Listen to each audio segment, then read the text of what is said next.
শহীদ রাষ্ট্রপতি জিয়াউর রহমান, যার গল্প আমাদের দর্শন শীর্ষক এই আলোচনা সভায় প্রধান অতিথি হিসেবে ভার্চুয়ালি যোগ দেন বিএনপির ভারপ্রাপ্ত চেয়ারম্যান তারেক রহমান। এতে প্রথমবারের মতো কোনো রাজনৈতিক সভায় অংশ নিয়ে জিয়াউর রহমানকে নিয়ে লেখা স্বরচিত কবিতা পাঠ করেন ভারপ্রাপ্ত চেয়ারম্যানের সহধর্মিণী ডাক্তার জুবাইদা রহমান। তুমি গণতন্ত্রের প্রতীক, জনতার অধিকারের অতন্দ্র প্রহরী, তুমি অসাধারণ সাহসী মূর্তি।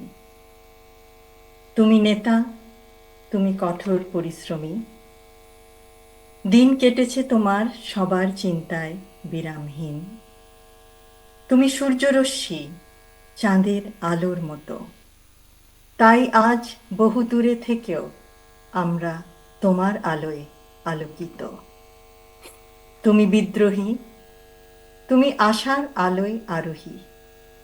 তুমি বিজয়ী, তুমি মৃত্যুঞ্জয়ী, তুমি স্বাধীনতা। সভায় নেতাকর্মীদের প্রশ্নোত্তর পর্বে রাজনৈতিক বিভিন্ন ইস্যুতে দিক নির্দেশনা দেন তারেক রহমান। বলেন, মতাদর্শের ভিন্নতা থাকলেও বাক স্বাধীনতা ও ভোটাধিকার রক্ষা করা গেলে স্বৈরাচার মুক্ত ব্যবস্থা গড়ে তোলা সম্ভব। আমরা একজন রাজনীতিবিদ, একজন সৈনিক, একজন স্টেটসম্যান যেভাবেই দেখি না কেন শহীদ রাষ্ট্রপতি জিয়া রহমানকে, বলা যায় প্রায় সকল ক্ষেত্রেই উনি সফল হয়েছিলেন। মানুষের ভোট দানের ক্ষমতা থাকতেই হবে যে কোনো মূল্যে।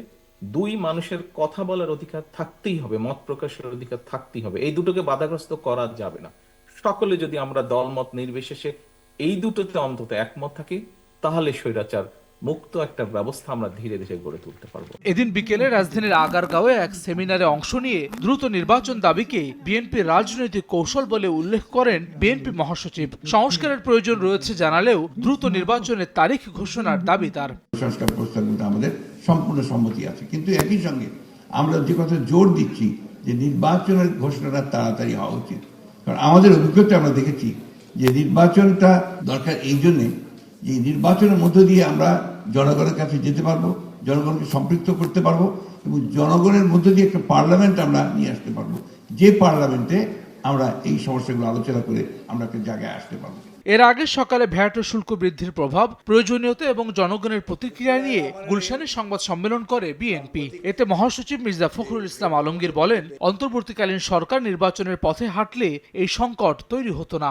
এই সিদ্ধান্তটি সাধারণ মানুষের দৈনন্দিন জীবনে, বিশেষ করে দরিদ্র মধ্যবিত্ত জনগোষ্ঠীর উপর নেতিবাচক প্রভাব ফেলবে, চাপ বাড়াবে। আওয়ামী লীগ সরকারের ন্যায় টাকা ছাপানোর মতো অর্থনীতির জন্য অত্যন্ত ক্ষতিকর পদক্ষেপটি গ্রহণ করলো, যা দেশের উচ্চ মূল্যস্ফীতিকে আরো বাড়িয়ে দিয়েছে এবং জনগণের অবিশ্বাসকে বাড়িয়ে দিয়েছে।